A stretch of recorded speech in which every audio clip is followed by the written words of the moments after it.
Hey everyone, Brent Farrell with Dirt Bike Test. We're here doing kind of the final wrap up on the 2025 Honda 450RX. This is a bike we've put now about 60 hours absolutely trouble-free on it. And we just wrapped up racing it at the 24 Hours of Glen Helen a couple of weeks ago. This is a bike that we were really interested in riding because we'd spent so much time on the previous generation.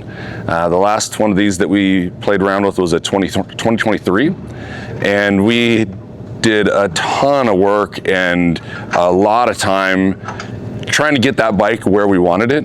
And you know, some of the changes included different motor mounts, different triple clamps, a lot of different suspension settings.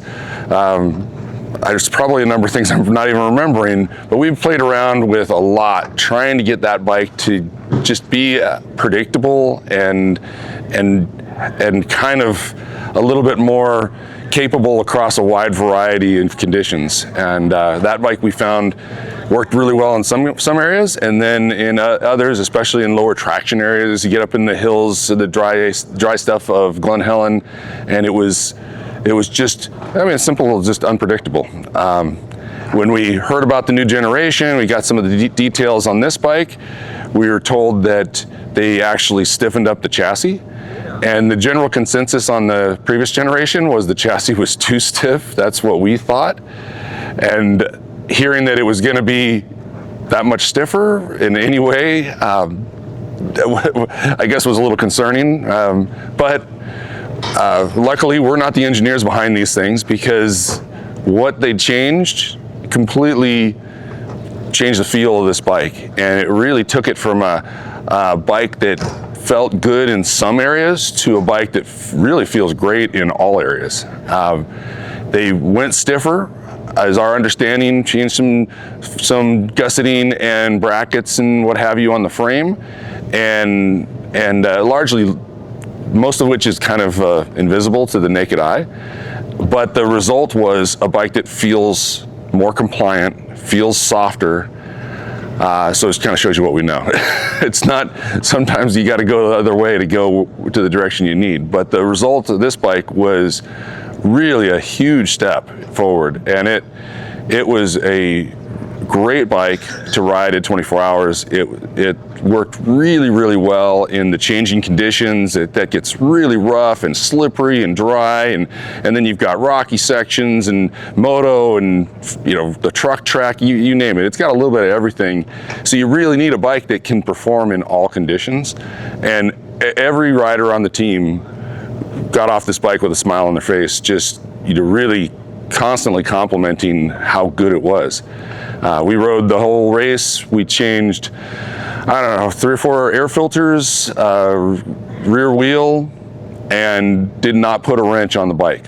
Never touched a thing other than just the normal maintenance throughout that event. And at the end of it, it felt like we could probably just rinse the mud off and put it right back on the line. So, and here it is a few weeks later, and it's still being ridden. It still runs great. It feels tight, typical Honda quality.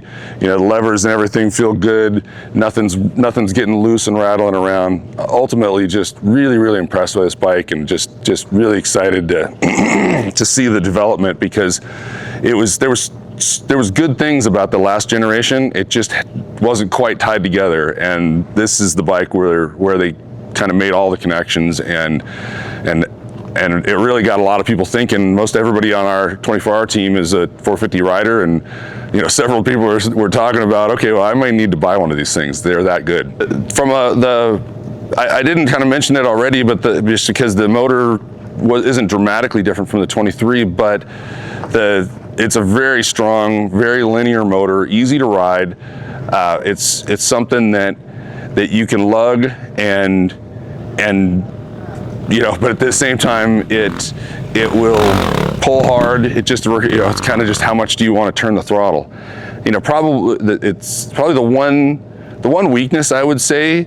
It's not really motor related, it's the transmission. You know, for an off-road bike, it's a 5-speed transmission, and even at Glen Helen, which is not a super fast track in most areas, we were, you know, in 5th gear on this thing, you know, pretty much to the stop, at various points throughout the race, throughout the course. And I'd love to see a wide ratio 5-speed, or maybe even a 6-speed transmission to kind of even give it more kind of appeal across the off-road riders. But the motor's strong, very reliable, very powerful, but easy to ride. I think that the one area that you could make a change would be the gearing a little bit. That's kind of the wrap up. We had a great time on it. Thanks to Honda for giving us an opportunity to play around with this thing, and Dirt Bike Test for giving us the opportunity to tell a story about these things. And well, now on to the next one. If you liked what you saw in this video, come check us out over at dirtbiketest.com on the webs. We have bike tests, product tests, a lot of fresh dirt, and you can even support us by clicking through our links. Hopefully, we'll see you out in the trail.